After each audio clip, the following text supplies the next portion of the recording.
Hello, everybody, and welcome. This is Dr. Phillips. Hey, we're almost to the holidays here. We're between, I know. But I love having guests.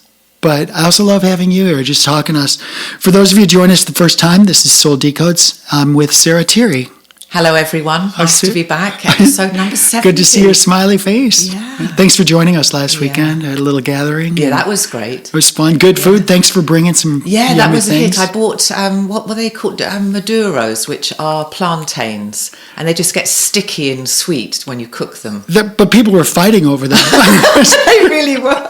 They were really good, though. I just thought they were delicious. Probably good for you, right? Anything that comes in a skin, a shell, right, or some casing, God's provided that. Kind of like people. We come in. Skin. We have skins, and some of us have shells. Husks. Oh. So I think a plantain, it has to be good for you because it's provided by nature for us, and we're supposed to be eating plants, aren't we? Not meat. And a lot of people, they deep fry them, though, so it kind of offsets Well, you could pan fry them in plant-based butter. Well, there you go. They'd still get very sticky. Some of those plant-based butters are as bad as just deep frying. Yeah, but they're not animals. But they're not dead animals. That's exactly. true. Yeah, you have to give yourself. The butter's actually good. I remember when I first met you, you gave me a piece of your butter. It was pretty crazy. It was pretty crazy. It was good. They haven't got the cheese worked out yet. Right. But the butter they have. So it's for those of you listening for the first time, this is the end of the year. So I want to take 10 seconds and just go over. Maybe not 10 seconds. Maybe a minute. A minute. But let's go over.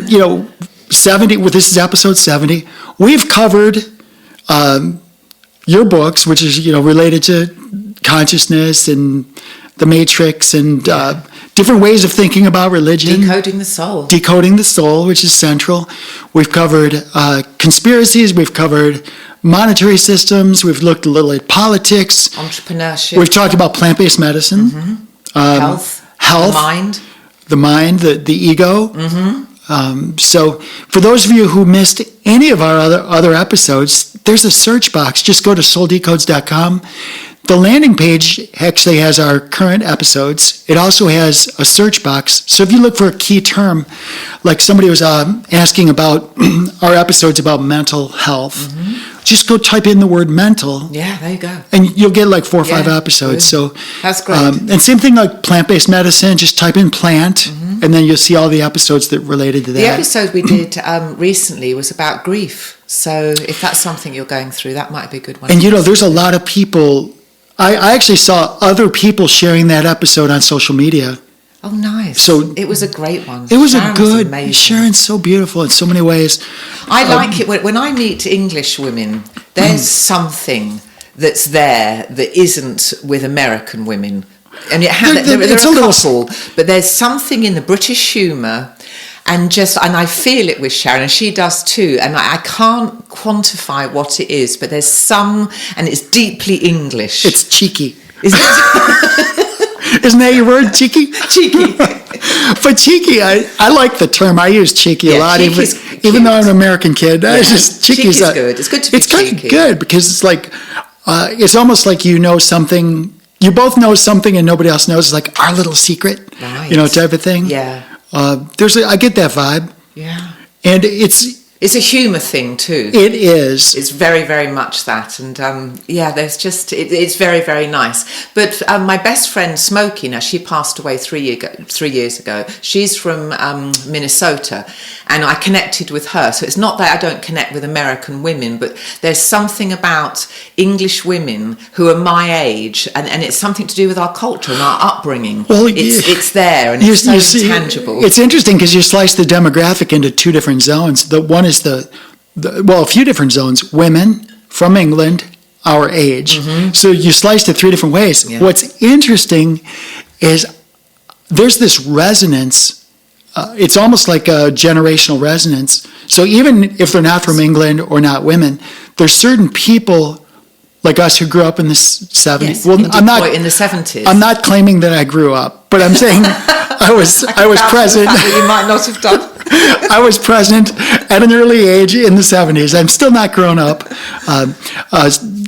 here's a public service announcement. Don't grow Don't up. grow up. Well, it's a mandate in the Bible. It's a trip. Little children.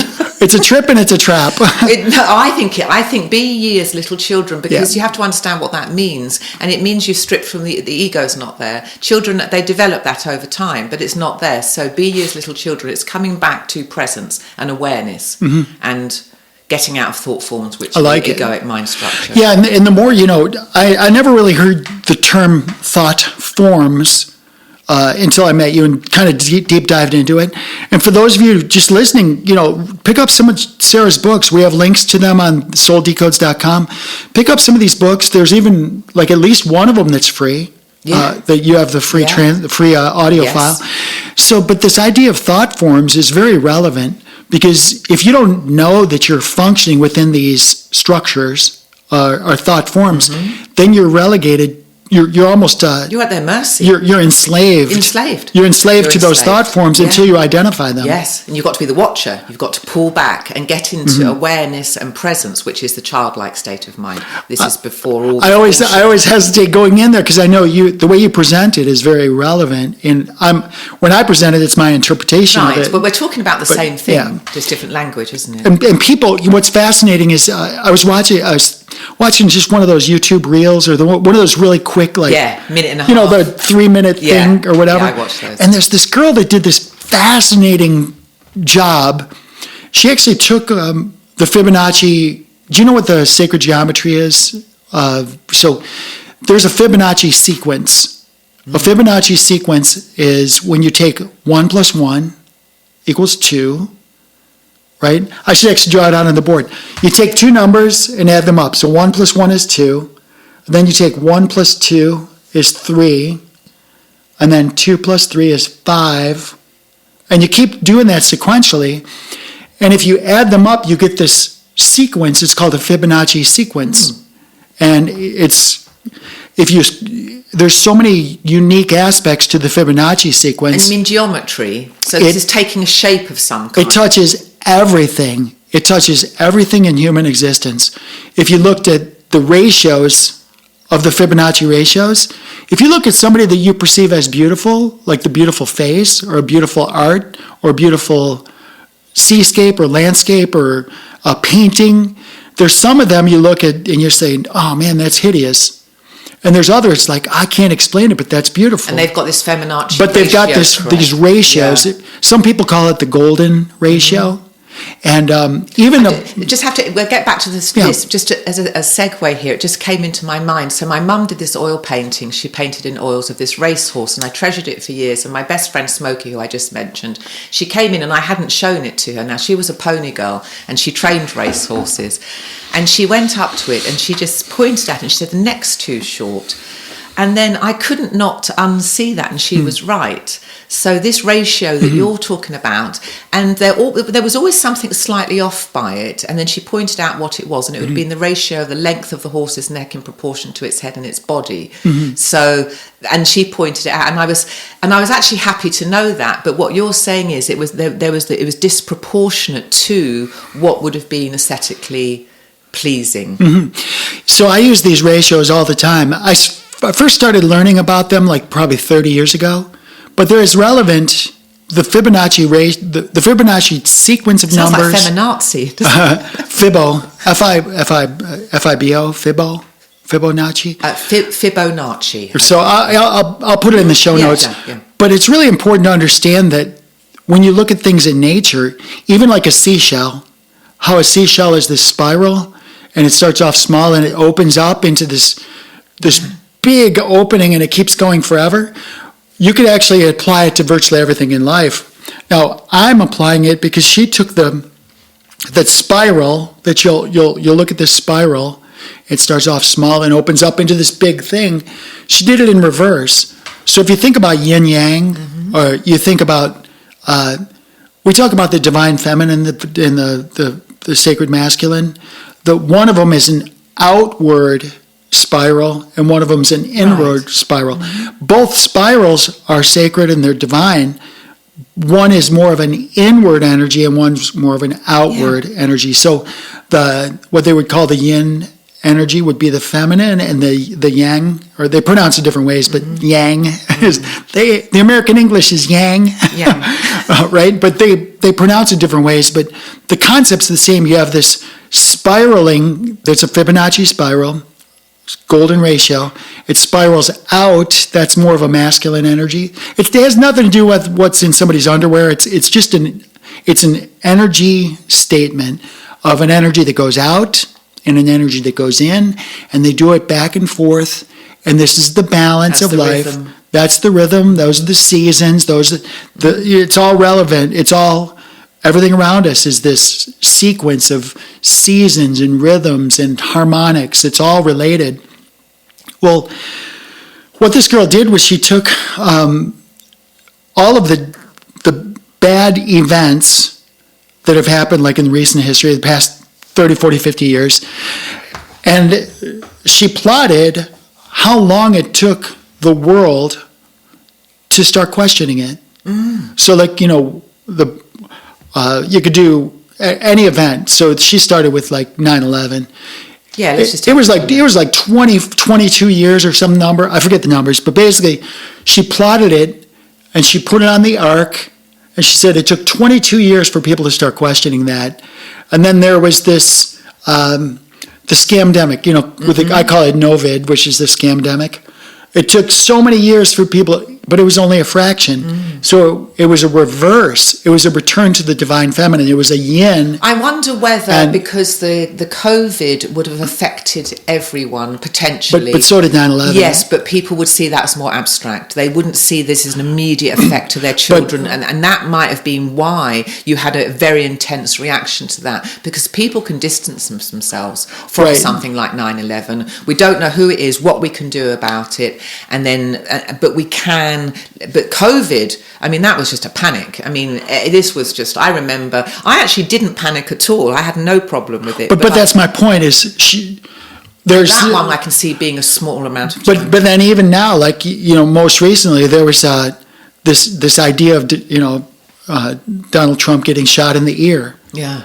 A lot of people 30, 40, 50 years ago would have been freaking out about that, right? Even Kennedy, it's basically a redo of President Kennedy getting shot at. It's a redo, but it's also a measurement of how long it takes somebody to experience something in this three-dimensional space and then come to terms with it in the esoteric, right? So if you just roughly measure what happened in the 3D space and how did I resolve it? Yeah. Or when did I start to question it? Yeah. When do I resolve it? If you took that timeline, that amount of time, and whether it's years or months or minutes or days or whatever, whatever it is, the amount of time it's taking people to observe something in this reality. And then absorb it spiritually. Number one, question it. Number two, observe its relevance. Number three, ascertain, match up. What am I seeing relative to what does my intuition say? Yes. What is my interpretation of it? What's my interpretation? The amount of time it takes for someone to go from zero, which is this thing happened, to the time that they intuitively say, yeah, that's either true or that's bullcrap. It's what? It's condensed, it's reducing. And really, so that's great. So that's the point is, wow. It's not taking decades. It's not taking decades for us to wave the BS flag. No, we're processing at a quicker rate. Yes, that's her point. So if you took any example on the timeline, you could say, okay, you could probably start off with Pearl Harbor or something. So you start off and there's this happens, and how long does it take for someone to realize that it's bullcrap, right? A long time. A long time. But now we look at things that happen you can look at something that's happening right now in the news. It used to be it'd take forever for anyone to, number one, question it. And number two... Don't you think communications has a large part to do with that, the instant communications globally? Well, I mean, that's part of it, but also another part of it is... We're tired of the bullshit. The communication within our own self. Yeah. So the answer is yes, it's communication's everything, but the big communication is between our mind and our hearts. Yes. That distance is the most sacred distance because... What's going on here? And it's central to your books. Yeah. Because people are coming to this place where they're starting to wake up. And that would be the divine feminine then, because you're coming into yourself, aren't you? And you're questioning it. And that would be largely intuition. That's a dialogue with God, whoever or whatever God is, and your heart. So that's great that the divine feminine is going to have to show up, because that's very, very good. We need to turn our attention inward. Well, and what's happened is, if you think about it, look at the divine feminine. We can go back. We spoke recently about the messages of Mary Magdalene. Well, that was a very divine feminine, because she was basically saying, look, there's no such thing as sin, right? But that doesn't jive with the masculine narrative of the time. Mm-hmm. You've got the Emperor Constantine. It's the 4th century. They wanted us all to have an inferiority complex. Right. That was the bottom line. But to do that, easier to control. But to do that, they had to impose their will upon the people. And the emperor's like, anything that goes against my rule as the divine emperor, masculine, is going to be burned at the stake. They're going to be heretics. And whatever legacy is left behind by these women will be what I goddamn tell you is. Well, they had to have been a hooker, a whore.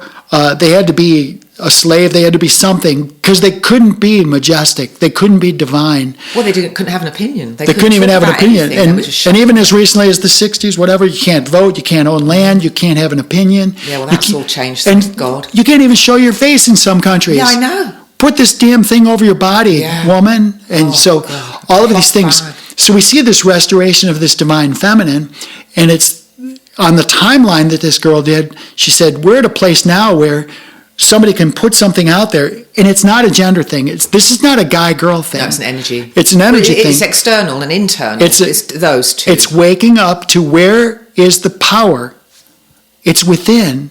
So this is what's so exciting, is more people are realizing, because people are depressed. Why are you depressed? Because you don't understand what reality is and how it's happening. You're not going to be able to get a foothold until you understand. So Robin and I were talking about this morning before she left. She had to go do some errands.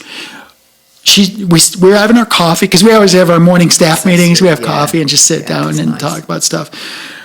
I asked her, I said, do you remember, if I say the word to you, if I said to you, you're a daydreamer, is that a positive or a negative statement? Negative for me. Okay. Yeah. Most people, that's a negative statement. Well, why is that negative? But if you interchange it with the word reverie, well, it wouldn't be negative to me now. I'm talking about when I was first programmed, right? You're in a daydream, and it was considered useless, a waste of time, negative, and there's something you should be doing. Well, and that's because we've been trained, like our entire public school system, we're training people to be slaves. Yeah. They don't want you daydreaming. They want you to learn how to do something so you can serve me. Cooperate, right? So the public school. But now, if somebody was a daydreamer in school, boy, they were slackers. They should be put in the hallway. Yeah, you're ashamed. You should put this bag over your head, right? So they're shamed. But now we're at a place where daydreaming, unless you're driving on Highway 50 in Central Florida, please. Don't daydream. But daydreaming is a beautiful thing. Oh, it's vital. This is a restoration of a reattachment. It's a reattachment to the beautiful part of ourself. The part that you are not allowed to be connected with. And stop giving it up to an external authority. Take command of your own thought processes in your life and discernment. And you've got an open line of communication with the rest of whoever God is. Prayer is not a one-way street. You can be it, but you take your focus off external reality. You take care of your life and all your immediate things, and then come right back in. And that would be the internal. And your intuition will guide you. You ask a lot of questions all the time, and start processing things for yourself. I mean, reject authority. Now, I'm not talking about going out and breaking the law. Follow the rules of the land. I am. Well, some of them you would. I am. Quite a lot of them. But I wouldn't want. But I'm not talking. So engage with reality as much as. But don't get absorbed into all this business of what's going on out there, because all external reality is is appearance in consciousness. It's the appearances of what our mind is creating in the matrix. So take your eye off that, just do what you need to do, stay informed, but bring it right back in. And your questions are, right, who am I? What am I here to do? What is my purpose? What's in my life plan? What is it that I need to know that I don't know? And start posing all these questions. And these answers come. They will arrive. It'll be like a download. You'll get it in your mind. And so what happened is that stimulated the thought, that the idea of daydreaming. I've been talking about lucidity, lucid dreaming. Some people call it astral projection, but I'm not so much. I don't really use the astral projection. In your daydreaming, is it like pictures in your head? So could you daydream about checking into a hotel in Detroit right now? Absolutely. So it's actually using this faculty, isn't it? Daydreaming, and it's our imagination. I use it a lot, and you do it too, because what you do is you're. And I wanted to talk about your publishing. We can do it another episode, because I think the idea of publishing books, I think it's something people need to know about, because whether it's publishing books or whether it's creating something else, because what you're doing and what I do with my Web3 stuff is almost identical in terms of its process, the synthesis. But you pull yourself into this zone. Like, one of the reasons we have to kind of reconfigure how we do business with Soul Decodes is because we have to honor your sacred zone where you're the creator.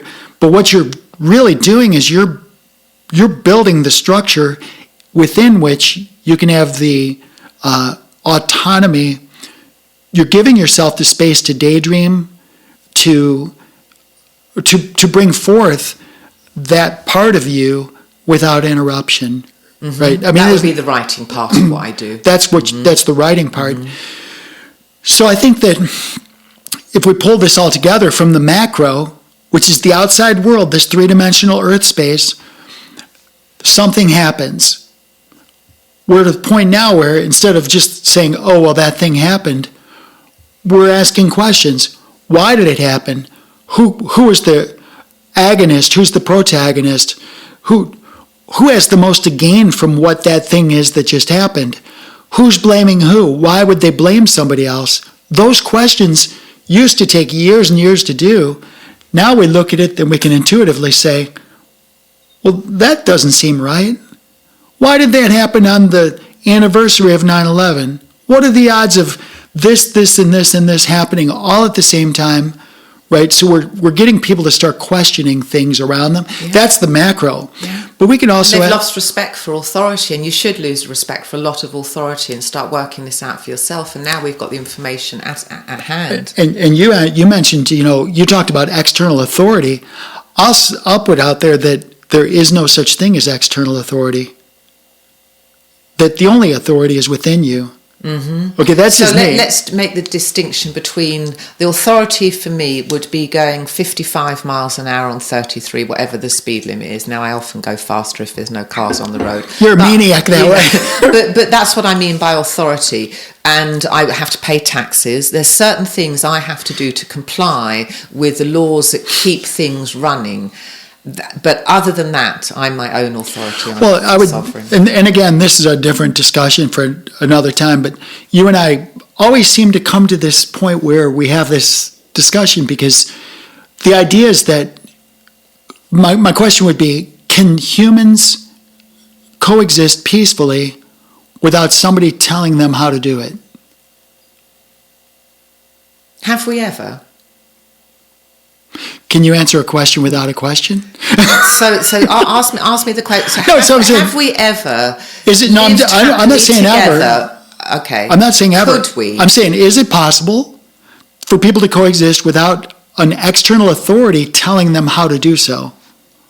Yeah, probably in clans and communities, small communities. Oh, so now what you're talking about is decentralizing the authority. So instead of giving away the authority to a central figure, you're talking about pushing it down? Well, to start out, that's how you would do it at first. So you push it down. And then you could broaden. So you could take it down. But I don't think people are used to thinking autonomously, right? So I think there could be a bit of anarchy involved with it.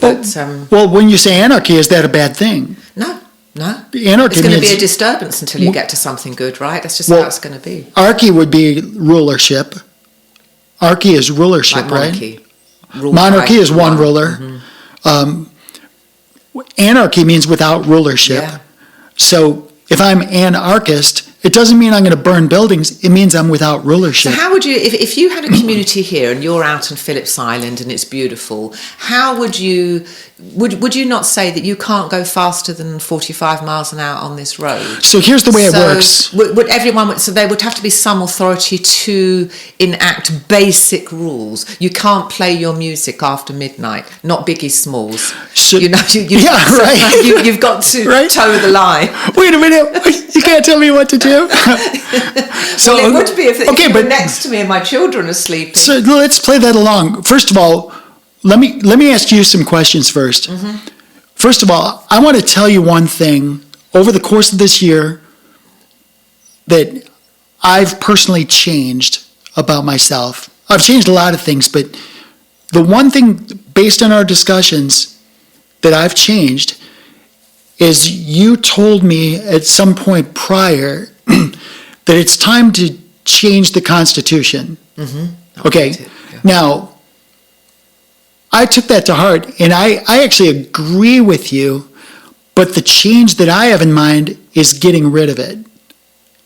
Deleting it completely. Now, I know there's a lot of Americans out there listening saying, okay, that's enough. Interesting But- concept. So delete it completely. Yeah, and okay. there's a reason why. And this is a thought exercise, but I want you to go through it with me, Yeah. okay? Because you're brilliant. But here's my idea.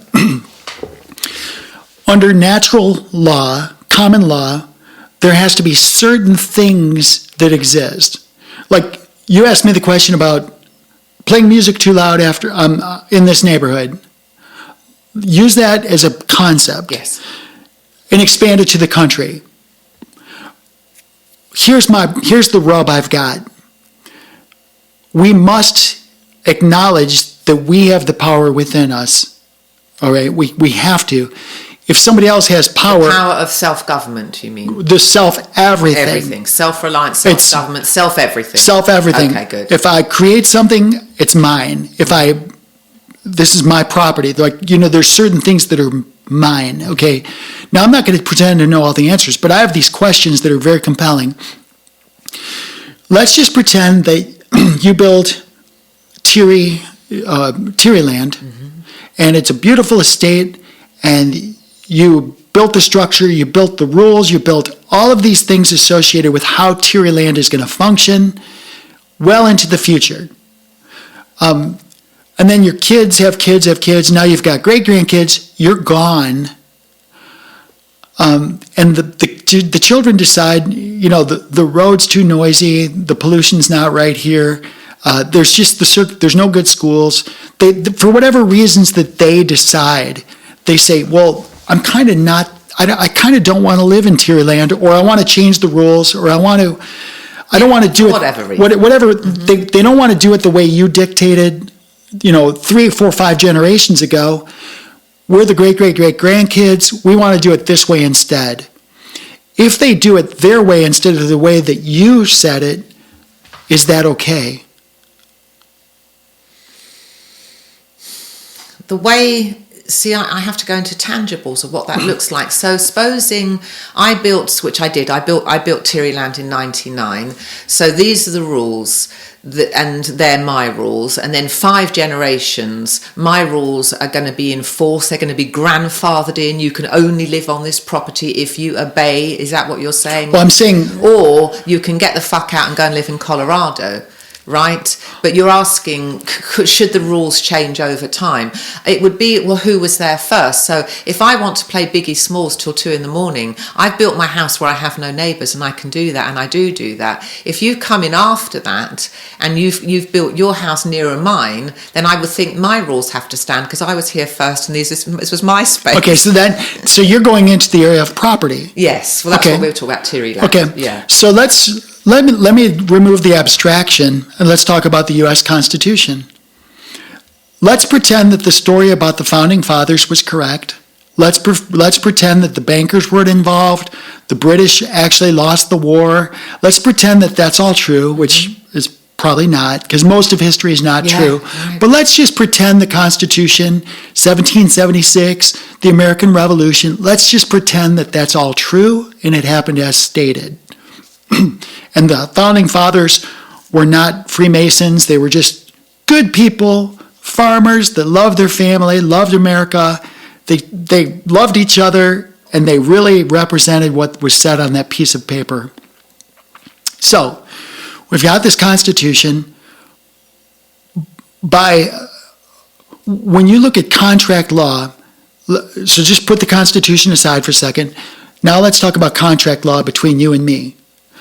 If you're going to have cabinets put into your house, and I'm going to install the cabinets, there's certain things under contract law that must exist. There's you, there's me. We have to be two consenting parties, competent. There can't be any fraud, and there has to be specific execution, and there has to be consideration. So it can't be one-sided. It's got to be, well, I'll do this for you, and then you're going to pay me this. Here are the terms. Here's the dates. Here's the times. Here's everything right here, and these are the execute. This is how things are going to happen, right? So there's certain things in an agreement that are both parties. So the rules of that agreement are between you and me. I can't make those rules apply to my children or their children or their children. It has to be their rules with whoever they're in agreement. Now, if they choose to extend that agreement, let's just say your kids and my kids inherit, let's just say you're neighbors, we're both neighbors, and your kids and my kids inherit both properties, and they both say, yeah, our parents were pretty smart, these rules, they seem pretty good. As consenting adults, they in turn can extend those, and their grandkids can do the same. And our kids and my kids and your kids, they can live as neighbors, peacefully coexist through generations if they choose to do so. But under what conditions would my decisions 100 years ago be mandatory for my great-great-great-grandkids?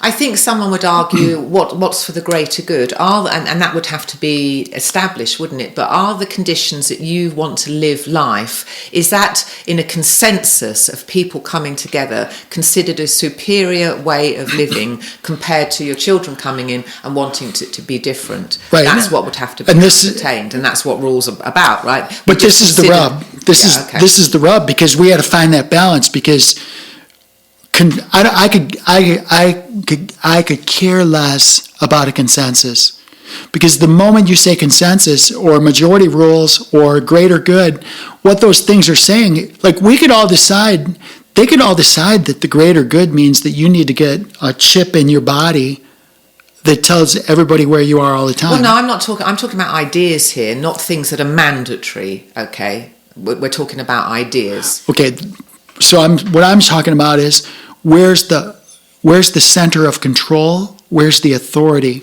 So what you envision that everyone will be given total autonomy to just please themselves, basically, and we're going to be reliant on having a good moral compass within each other that we can agree, and spiritually would help, but we can agree ethically, and that we're capable, and there's going to be it'll be a little bit fractious at first, but we're capable of doing that without the Constitution, anything. You're a human being, you live here. There's going to have to be the ways of buying a house, for example, the ways of purchasing a car. There's going to have to be universal agreements which are mandated so we can function together. There will never ever be a universal agreement. No, it's impossible. It won't happen. It's hard for me to see. Right, but this is very radical. But let me tell you the not radical part. When you read the people who are opposing the Constitution, and this is especially evident. There's a guy. What specifically in the Constitution irritates people? Well, most people are not irritated by it. They like it. They salute the flag. They swear to the Constitution. What about it? Not even its existence. Is there anything particularly in it that you object to? I object to its existence. Yeah. Just period. Because why? it's the idea of the Constitution. There's no agreement. There's no contract. There's no specific performance. Do you think it performance. might have been necessary when it was established? No, and now it's outlived its usefulness, and now we can move to something better? I think it was a fraud that was perpetrated upon us to keep us from being independent free thinkers, to relinquish our power to another authority. And this is when the reason you know this to be true is look at the Civil War, how the Civil War played out, the so-called war to free the slaves, which did the exact opposite. It actually enslaved all of us because it moved the power to the central authorities, the bankers, to the central authorities. So we won't go there right now, but what I'm saying is this. If there's a document that's in place, the only ones that are beholden to the restrictions of that document are the people who are present. Freedoms within it. Are the people who are present and agreed to it. I did not agree to a document that was written in 1775. I wasn't there. I'm not responsible for it. I might agree that... I question its integrity. All it did was, it didn't do anything except for put forth a series of good ideas. Okay? Now let's talk about where we are now with distributed autonomous organizations, DAOs. The next system is going to be, we have a neighborhood where we get together and we say, what is one thing we can all agree upon? All of us. Well, I think there shouldn't, from the time the sun sets to the time the sun rises, there should be no loud music in the neighborhood. Can we agree to that? Unless it's someone's birthday party, and then we all have to, you can get an exemption because we're all going to be, whatever. But this we've all got to agree. Let's just talk about our clan, our neighborhood, our village, just our clan. Yeah. The general rule is that we're going to be civilized. Right. So, and maybe we can work that all into our agreement. Yeah. We can say, look, if it's this certain holiday, or if it's a specific, not every day of the week, but somebody's novel birthday or their graduation, let's give it till 1 a.m. Let's be okay with that. Yeah, let's be cool. Let's be okay with that. To be cool. But we can all do that. We can all do that, but it's an agreement. Now, this is where we've gone wrong. We, the people, have gone wrong. You say, well, what happens if there's conflict? What happens if there's conflict? Well, we, in today's world, we're going to pony up and get an attorney. What kind of attorney? A bar attorney. What is bar? It's an attorney that's sworn to support the British way of life, the UCC, the maritime law. BAR stands for British Accreditation Registry, right? So I'm going to pony up an attorney. I'm going to go in front of a judge who's basically to support the attorneys, and they're all going to decide based on all these codes what's going to happen to me. They're going to pick the jury. They're going to pick the laws. They're going to determine what is permitted to be evidence and what's not permitted. All I'm trying to do is say, look, we all agreed the music after 2 a.m. is not okay under any circumstances. They were playing music. We all got woke up. It's not okay, right? Yes. I don't need someone to enforce this under your terms and conditions. I don't need somebody to call the police and issue me a ticket and pull me into court. If someone was playing music and it was getting obnoxious, how do you deal with that? So this is the point. It's called a jury. It's called a jury of our peers, where you get together, and this is a. And would this have been throughout history? We've lived in clans like this, and it's worked perfectly well. I'm going to argue that, as little as we know about the indigenous peoples, this is exactly what they did. Yeah. They said, "Hey, look, y'all. This person killed this other person's horse, fleeting deer killed river monkey's horse, whatever they do. Look, this person did this bad thing. They pull everybody together. It's like, hey, this is what happened. You tell your story. You tell your story. What do y'all think? we think this is a bad thing and he should give him his horse because he killed him wrongfully. He killed this guy's horse. He should give him his horse plus another horse. Okay. Is there anybody that dissents that says this is a bad thing? Mm-hmm. And what if you have 20% of people disagreeing? Then we keep going until we resolve it. Hash it out. You hash it out until you resolve it because this person's been injured. So well, then at that point, what if you can't hash it out and you've still got this division? That would be when you'd have to have a separate law coming in and say, well, this is how it's going to be done. This is how we're going to do it because you haven't been able to come to an agreement. Well, yeah, I mean, you could war game this out or game it out, but eventually, well, it has to be. But eventually that person will be, that person, the point is that if there's people in a community and they agree on a certain basis of behavior, basic civility, everybody's going to understand when that civility is violated. Yeah. And everybody's going to say, look, what you did is wrong. Yeah. You shot his horse, you now owe him a new one. And then you've got to prevent him from doing it again because now he's just an arsehole. That's going to cause friction within this clan.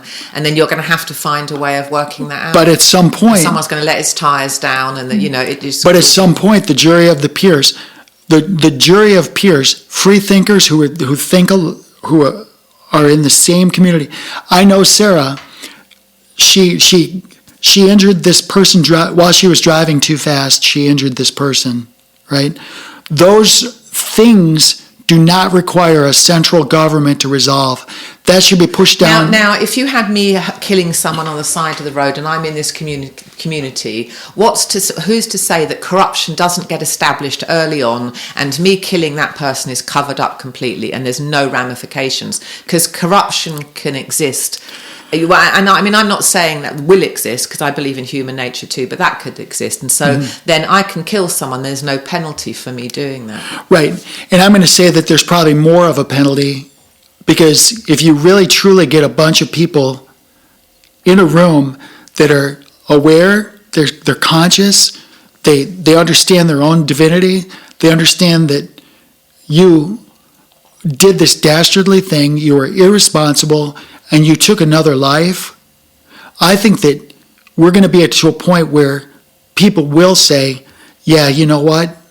How are you going to atone for that? You're going to do this to atone for that. Yeah. I trust people. I trust people enough. That's kind of interesting. So when you're saying, well, don't bang her up in jail for 30 years. It was an accident and she was a bit irresponsible, but she will atone for it. And then, of course, you will spiritually anyway, because God's going to see to that. But you could also then dedicate some service to the community as in penance for doing that. So not everything, but then the intention, what about if I'm just indiscriminate and I go out and I just complete reprobate and I don't, I'm not civilized? Right. I mean, But once again, this all comes, I don't need a central authority, a judge and an attorney and I don't need all that. If you push it down to the local level and deal with it locally, at the tribe, at the clan, at the village, at the county, it's way more reasonable because when you permit that power to go to some nameless, faceless, some obscure 3-letter agency, they don't even know what's going on. They don't know who you are. They don't know the circumstances. Yeah. They don't see you bawling your eyes out. They're just pimping you for your money, basically. They don't hear you talk about, look, I didn't even see the girl there. There was a buck in the road and I swerved and I hit the girl. They don't hear that story. They just know that you were doing 5 over, right? They hear what they want to hear, and they don't permit this evidence. It's like, look, I've got So you're saying you could have a cam in your car that shows the whole scenario, and some judge can say, yeah, that's not admitted as evidence. Yeah. But if you show that evidence in front of a jury of your peers, you go, oh my God, I can see myself doing the same thing. Yeah. And the jury of the peers, with their kindness and compassion, are going to say, latitude. It's forgiveness. It's like, holy crap. Sarah, she was avoiding she didn't know that she was going to do that. There was no intention there. There was an accident, and any one of us... If there was intention and you had someone running around, they're not going to last very long because someone's going to take them out, aren't they? Precisely. So that's just going to... In the military... They'll be in the swamp. In the military, we call that friendly fire. Yeah. Friendly fire. If there's a dirt bag and they're doing dirtbag things, accidents happen. I'm just telling you, accidents happen. And I know a couple. I think it's going to come to that. I think people. Let's go back to what we were saying when we originally opened up. That people are processing things faster. They're questioning things faster, and they're coming to resolutions faster. Mm-hmm. And one of the things that I think people want, and we all want the same thing. We want security. We want freedom. Mm-hmm. We want to express our creativity. We want safety. We want education for our children. We want access to hot and cold running water and the food that we want. And we want this, and we all want the same thing. And we're not getting it because a lot of people are very, very unhappy on this planet. They don't understand what they're doing here, why they're doing it, the purpose of their life. They don't feel they have any control over the matrix they're living in. They don't even know they're living in a matrix. So I think at the end of the day, I think having a community, and it's been done, there's a lot of experiments, kind of like an ashram, I guess, right?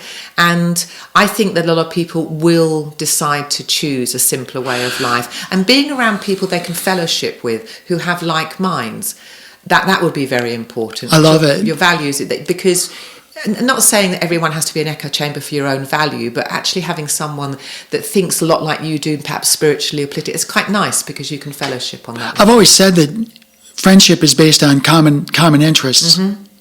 And so central to that, the most common interests would be how we view our neighbor, how we view ourselves. Mm-hmm. If I view myself as this dirtbag, worthless bag of crap, the odds of me viewing other people with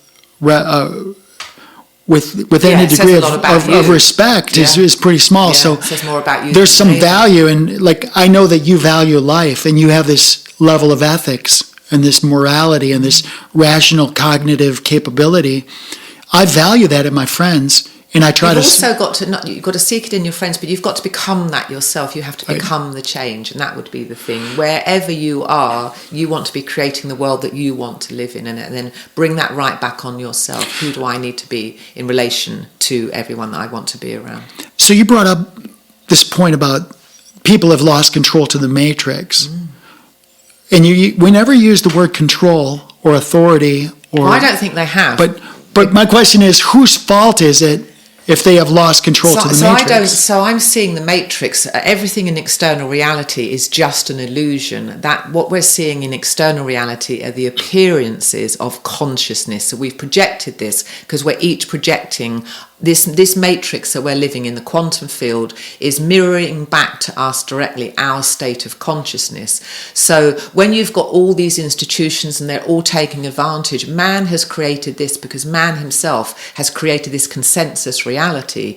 You don't have to even be worried about what's going on in external reality. Just bring this back to yourself. Start upgrading your own consciousness, and then you'll get everything you want from the matrix because it's going to reflect it right back to you, irrespective of what's going on in external reality. And my book, The Mirror World, I recommend that at the end. Stop fixating on the appearances of consciousness and start creating within your own mind. Inspect your thoughts, inspect what you give time to, and make that where you need to be at the change. And then it doesn't matter what's going on because your bubble is going to reflect your consciousness, and then you're going to have a much bigger sphere of influence if you're ambitious and you have a big plan for yourself. So I don't worry like you do about what's going on in external reality. I would say it's much more about what's going on in my own mind, because that's causing what I reflect. All external reality, all this mass appearance, this is Maya, this is the illusion the Hindus spoke about.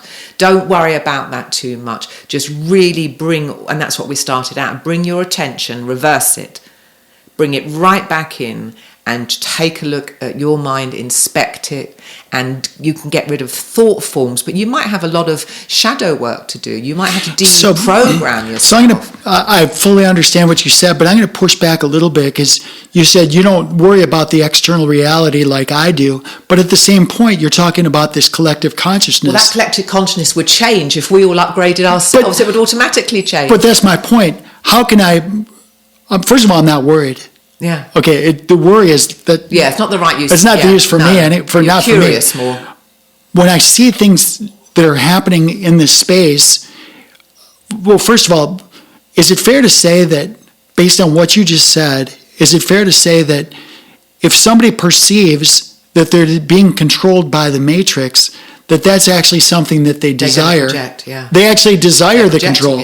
They're projecting it. Yeah. So they're perceiving the control because that's what they expect, that's what they want, that's what they're projecting. Is that fair? Well, when you're perceiving and projecting are different. So yes, so we're all living in this reality, and what's getting reflected back to us is our state of consciousness. So if you're coming under a lot of control, you can actually pull out of that, because that is a low use of thought forms, and upgrade what you think about, or just abide in awareness. Just embody the higher frequencies. Don't worry about getting pulled into that side of things. There's not much a single person can do about it unless you have money. That actually can, unless you have a big platform. Two things, money or a big platform. But if this is all just this big mass illusion, each person should begin with themselves. Look at your own life. Are you the best version of who you could be? Are your thought forms pure? Have you got a big vision for your life? And stop focusing, unless you can control your mind like a Buddha, because I think with you, I don't think you're worried, because I don't think you let it emotionally affect you. But that can emotionally affect a lot of people, and that's who I'm addressing here. Well, you can get pulled into this, and you think the world is fucked, everything's going wrong, bastards doing this, and you can get pulled. I mean, I know a lot of people that are pulled into that, and now you're going to get a reflection of that. Let me give you a very specific question that I think almost everybody can relate to, and this is where this will give you a really good idea of who I am. All of us have seen The Wizard of Oz. Okay? Do you remember the very first, maybe you don't remember the first time, but you could probably imagine the feeling you had the first time you saw The Wizard of Oz.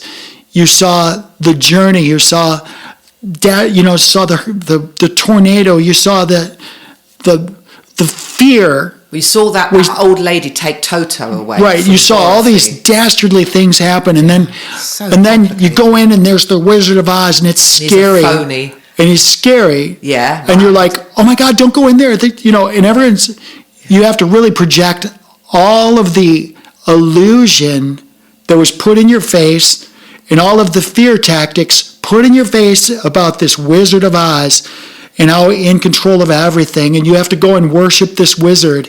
And I'm saying that what we've been subjected to for my whole life is this wizardry. It's a false reality being projected upon us. Now, follow me through on this. How did you feel when the dog goes and pulls the curtain back, and now there's this guy working his levers? Relieved. And you're like, relief. Holy crap. It's this dirtbag old fart that's a phony. He's projecting this stuff in front of us, talking through the speaker. He's doing all this stuff. Smoke and mirrors. It's all smoke and mirrors. And the reality is that the participants were much more powerful than the wizard. The guy was a phony. He was a fake, right? Mm-hmm. So all I'm suggesting... He only had the power you gave him. Correct. Yeah. And that's all I'm suggesting is the power was always yours. The Tin Man always had the courage.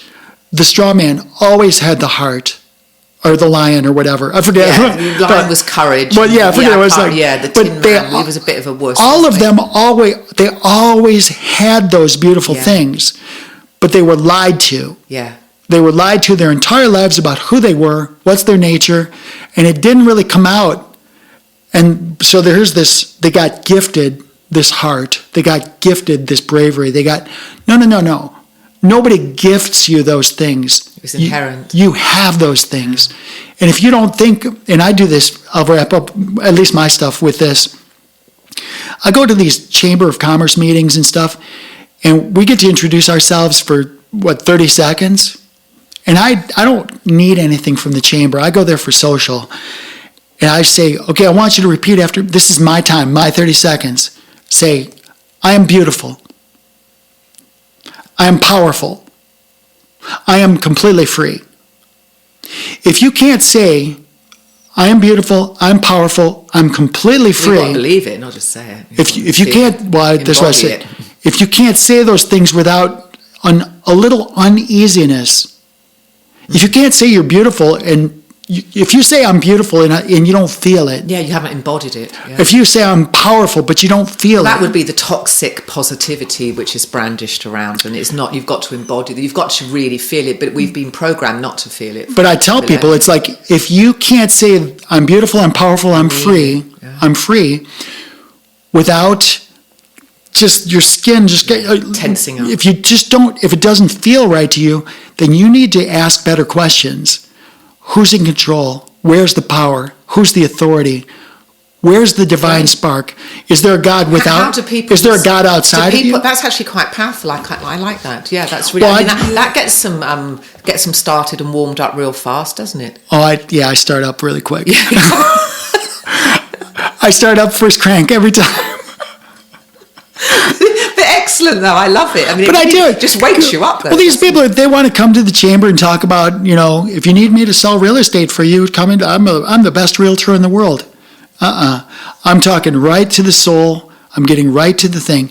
You're beautiful. So when I start my church, then I want you to come in. I mean, because that would be a great sermon in a way, to stand up in a pulpit and then have that would be, I mean, I guess the Chamber of Commerce works, but it's not quite the forum. But in a church, that would be, this is what we should be attaining. In external is heaven on earth, and internal is understanding our own divinity and a high degree of self-worth and self-love. I'm going to argue that the Chamber of Commerce is the perfect forum. But then they're not expecting that. They're not expecting it. If you go to a sermon, you're expecting some person. Well, you're going for instruction. You are going in because you're catching them off guard. But I'm a gorilla. I'm an operator, so it's like I want to catch them off guard. Yeah, you want to see their reactions. Sarah, I never know where things are going to go. Did you have anything else you want to chat with? Yeah, so I just wanted to close out. So. The Tarot Guards was a book that I spoke about. It was probably... What is this called? Tarot Guards. Guards, okay. Guards. Guards? Like Guards. Guard. G-U-A-R-D. Guard, okay. I thought you meant God. I thought you said God. Guard? Guard. Okay, I've got to roll my R a bit. The Tarot Guards. Guard. It's very Irish. The Tarot Guard. Yeah, God, It sounds like God when you're saying it. Yeah, it does. It sounds like the American I God. have to translate to the Americans. That's the Queen's English there. The King's Tarot English. Guards. So the Tarot Guards, I'd mentioned this, and it was a book that took me 12 hours. And I did it with AI, and then I had AI illustrate it. And I'm publishing it tomorrow. So by the time this goes out, this will be available on Amazon. So next time we speak, it'll be on Amazon, and I'd like to talk about it. It's beautiful. So the Tarot Guard is basically the 78 psychological stages of humankind, and everyone goes through this. I still have to get my tarot cards. Because you said I have to. Yeah, you know what? Yeah, let me try and. I'll give you a copy of but you will need to get. We'll have to find. We'll have to get them online. I don't know. So the book basically goes through. It's got the Knight of Pentacles here. It goes through King of Pentacles. It's got cups. It's got. So swords. To be clear, the tarot cards. I'm being ignorant here because, I've seen tarot cards. I don't know anything about them, but there's all these cards, and from what I understand you can look at it one day and it's going to be a different interpretation on another day? No, not at all. Absolutely the opposite of that. So if a card comes up, it's actually got... It actually means what it says. There's no... You can interpret... It's unambiguous. It's unambiguous, yes. The sun means this. The death means this. Wheel of Fortune means this. The Tower means this. So it is unambiguous, and there's 78 of them. So, and everyone can describe them differently and use different language, but all the symbols are in the card, and that doesn't change. No matter what card you would get, it would all be laid out the same. So we have this notion of prayer, and prayer is not a one-way street, right? You can pray to God and then God answers. So the way that I've used the tarot deck is put it out to the universe, to God, to the source. If you need to communicate something to me which is helpful, then a number will appear in my head, and there's 78 cards. So I could be washing dishes, listening to ABBA, thinking about something, and all of a sudden I hear like 32. It's like, what the fuck? And that's just that thought has arrived from nowhere. We don't know where thoughts come from. I've gone to the tarot deck and I've picked out card number 30. So do you shuffle them? I do. I always give it a shuffle. Shuffle it and then go to number 32. Then go to the card. Okay. And you can be led to how many shuffles you do. do.